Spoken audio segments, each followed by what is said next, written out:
Let's unpack this. Close your eyes for a moment and picture a scene of almost unbelievable grandeur.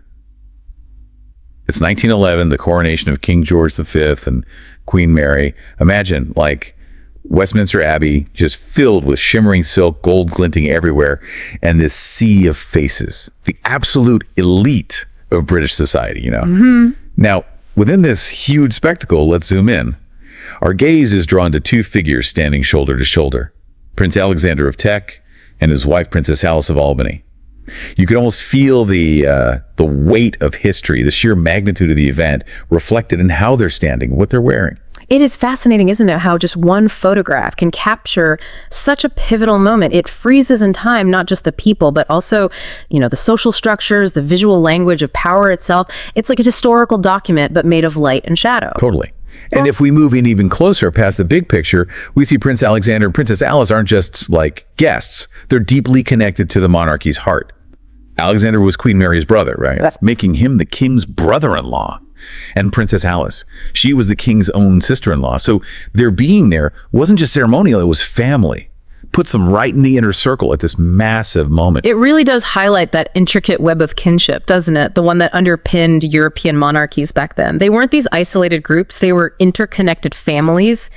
And events like coronations, they're powerful reminders of those very bonds. And that is exactly the deep dive we're starting today. This one image, this photo that looks maybe straightforward, it's anything but. It's packed with unspoken stories, especially in what Prince Alexander and Princess Alice are wearing. So we're going to focus right in on the, well, dazzling details of Alice's jewelry and the solemn significance of Alexander's robes. Our mission for everyone joining us is to unlock the layers of meaning hidden in these clothes, revealing insights into royal history, the power of tradition, and even the personal connections woven through the royal family. Indeed, because what might look like just fancy decoration was actually a really potent form of visual communication. It conveyed heritage, status, deeply ingrained values, all central to the monarchy's identity and authority. Okay, so let's start with Princess Alice. Our sources describe her outfit beautifully, calling it a symphony of royal meaning, and leading this symphony, the diamond wheat ear tiara.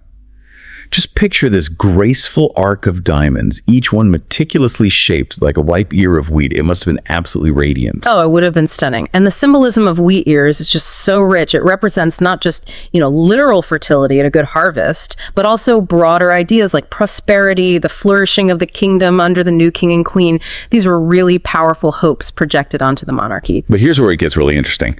This tiara wasn't brand new for the coronation. The diamonds themselves had a history. They originally belonged to Prince Alexander's grandmother, Princess Augusta, the Duchess of Cambridge. Wow. That takes us back quite a few generations, doesn't it? A direct link to the past. Exactly. And this act, transforming older diamonds into a new piece, it wasn't just about being practical or having the gems available.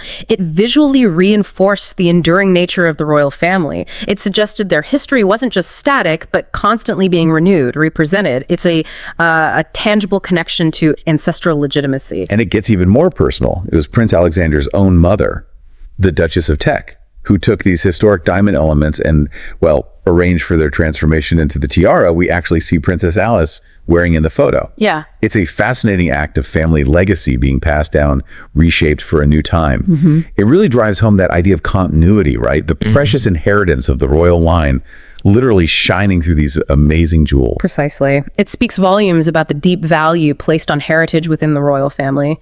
That conscious effort to carry forward the treasures and traditions of those who came before, ensuring a sense of unbroken lineage and, established authority. Okay, moving down a bit, Princess Alice also wore a truly breathtaking diamond choker. Now, unlike the tiara, this piece wasn't inherited. It was a wedding gift to Alice back in 1904. But just look at who gave it.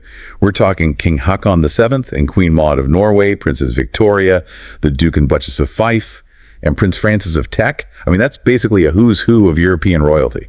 That immediately tells you so much about Princess Alice's standing, not just within the British royal family, but in that wider European network of monarchies. These weren't distant cousins sending polite gifts.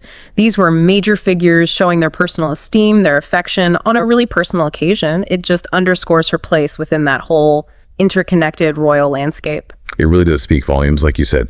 This single necklace carries the weight of all those significant royal relationships. You can almost picture the personal ties, the shared history, maybe even genuine warmth behind such a generous and symbolic gift. It wasn't just about the money, it was about kinship and shared status. It's a tangible representation, isn't it, of that intricate social fabric of European royalty at the turn of the 20th century. These complex connections, meticulously forged and maintained through marriage, diplomacy, shared heritage. These gifts were visible markers of those crucial relationships. And then there's the diamond and sapphire stomacher. Now, for anyone not familiar, a stomacher is basically this elaborate, very decorative panel worn on the front of a woman's bodice, quite prominent in formal wear back then. Right, very much a feature of that era's formal fashion. And this particular one was incredibly opulent. And guess what? It had belonged to the Duchess of Teck Prince Alexander's mother again. Our sources say she bought it from Gerard, the crown jewelers, for £700, which back then was a huge sum. Gives you a real sense of its value and prestige. It certainly does. Wow. Gerard have such a long, unbroken history as jewelers to the British crown. They're renowned for craftsmanship, quality materials. Anything with their name on it would have been seen as exceptional, signifying not just wealth, but also impeccable taste and that royal connection. And the Duchess of Teck's generosity didn't stop there. Princess Alice's stomacher also had several stunning sapphire and diamond brooches added to it, also from the Duchess's personal collection. So you get this incredible visual play, dazzling clear diamonds against the deep, rich blue of sapphires. What strikes you most about that combination? Well, the visual impact is undeniably striking. The brilliance of the diamonds would just pop against that deep, velvety blue of the sapphires. But beyond just looking good, sapphires have this long, rich, symbolic history. They're often associating with virtues like wisdom, loyalty, nobility. Oh, okay. So for someone in Princess Alice's position, especially at a major royal event like a coronation, wearing those stones would subtly reinforce those ideals. It visually aligns her presentation with the monarchy's symbolic language and its expected virtues. Absolutely. It's like each jewel wasn't just pretty, but a carefully chosen symbol, contributing to the overall message of royal power, stability, virtue. Everything the coronation was meant to project. It wasn't just about looking magnificent, it was about embodying the crown itself. Precisely. Every single element of royal attire at events like these was meticulously thought through. Even if the final look seemed effortless or purely decorative, there was definite intention behind each choice. And to further highlight Princess Alice's significant status and unwavering dedication, she was also wearing several highly prestigious royal orders. We're talking about the Royal Order of Victoria and Albert, established personally by Queen Victoria way back in 1862, awarded to ladies for exceptional personal service to the monarch or royal family. That's a deeply significant honor given directly by the sovereign. It truly was. The Royal Order of Victoria and Albert wasn't like a hereditary title or a political job. It was a personal mark of favor from the reigning monarch. It signified deep trust, close association, and a proven record of devoted service over time. She also proudly wore the Royal Family Order of King George V. Now, this is particularly telling, isn't it? It directly highlights her importance within the immediate royal family at the time of this coronation, a very personal, visible symbol of her close connection to the king himself. Yes, exactly. The Royal Family Order works as this exclusive visual marker of belonging, of intimate closeness to the reigning monarch. It's a distinct honor reserved for key members of the royal household, personally given by the sovereign to show their family bond and their role right within that immediate royal circle. And finally, Princess Alice also wore the insignia of the Order of St. John. This order recognizes people who've made significant contributions to society, public service, especially in areas like healthcare, disaster relief. So her presence wasn't just about her birthright or family ties. It also acknowledged her active role, her dedication to the wider community beyond just the royal sphere. Including the Order of St. John really broadens the narrative, doesn't it? It moves beyond just royal lineage and court duties. It highlights that increasing expectation for royals to engage in philanthropic work, to contribute meaningfully to the nation's well-being. It speaks to a sense of civic responsibility alongside their inherent status. So when we look at Princess Alice in that incredible photo, just resplendent in all these amazing jewels and prestigious orders, we're seeing way more than just a lavishly dressed royal. We're seeing a living embodiment of history, a testament to complex family connections, a symbol of expected virtue, and a recognition of dedicated service. Her very presence, amplified by her clothes, sent a powerful message. Indeed. Her attire functions almost like a visual biography, doesn't it? Eloquently telling the multifaceted story of her ancestry, her marriage into the royal family, her high standing within that family, and her unwavering commitment to the crown and the public good. It's a rich tapestry woven in diamonds, sapphires, and enamel. Now let's shift our focus a bit to Prince Alexander. While maybe his outfit wasn't as overtly bejeweled as his wife's, it was no less significant. He was wearing the formal ceremonial robes of the most honorable order of the Bath. Can you tell us a bit more about the history and prestige of that particular order? Certainly. The Order of the Bath is one of the oldest and most highly regarded British orders of chivalry. Its roots go way back to the medieval period, the 14th century specifically. Originally, it was tied to military valor and service, but over the centuries it evolved. It came to recognize significant contributions to British society much more broadly: public service, diplomacy, science, and of course, distinguished royal service. Okay. So for Prince Alexander to be wearing these elaborate robes at such a solemn event like the coronation, it unequivocally signifies his esteemed position within the nation and the recognition of his own contributions, both through his lineage and his personal efforts. So these weren't just fancy dress. They carried centuries of rich history, tradition, the weight of countless others honored for serving the nation. Wearing them to an event as symbolically charged as a coronation would have deeply underscored both the seriousness of the occasion and his own place within that long historical narrative. Absolutely. The very visual weight of those robes, the specific designs, the rich materials, all those details contributed to that palpable sense of solemnity, that unbroken historical continuity the coronation itself represented so powerfully.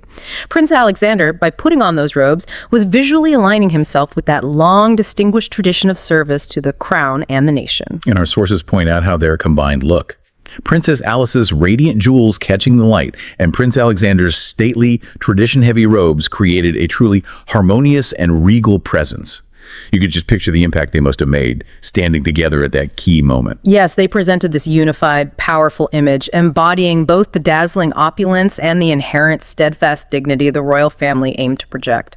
Their appearance as a couple would have visually reinforced the stability, the grandeur, the enduring legacy of the British monarchy for everyone there, and, well, for posterity. So as we start to wrap up this part of our deep dive, it becomes really clear that this photo, which might seem simple at first glance, is anything but.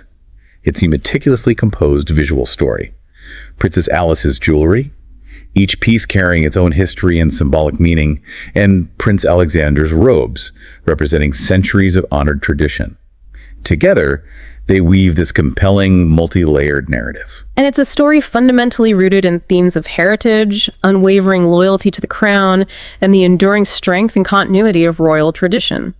These weren't just fashionable items chosen randomly. They were integral, deeply meaningful parts of their public identity and their roles within this huge historical event. Exactly. This single frozen moment in the image truly serves as a lasting, potent reminder of their active part in a profoundly pivotal moment in British history.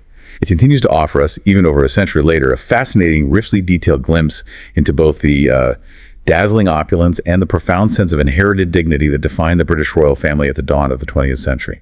It perfectly encapsulates an era, doesn't it? A time when such visual displays weren't just expected, but were also deeply meaningful and carefully interpreted by those who saw them, carrying layers of unspoken communication. So as we bring our deep dive into this captivating coronation photograph to its close, what are the key insights that really stand out for you and hopefully for our listener too? I think the most compelling takeaway for me is the remarkable communicative power of royal attire. It really does function as the sophisticated visual language, instantly conveying layers of history, social status, intricate personal connections, and deeply held cultural values. Princess Alice's jewelry, whether passed down through generations as that tangible link to the past, or given to her by close royal relatives as a mark of esteem, beautifully illustrates both the interconnectedness and the remarkable longevity of the monarchy. And Prince Alexander's ceremonial robes act as that potent reminder of the enduring traditions and the paramount importance of dedicated service that really underpin the foundation of the British crown. And it's truly astonishing, isn't it? How these seemingly small details, the history of one tiara and the meaning of one royal order, can unlock such a vast, nuanced understanding of the past. It really makes you think. Considering historical images more broadly, what other fascinating stories might be hiding right there in plain sight, just waiting for us if we pay closer attention to the details that seem insignificant at first?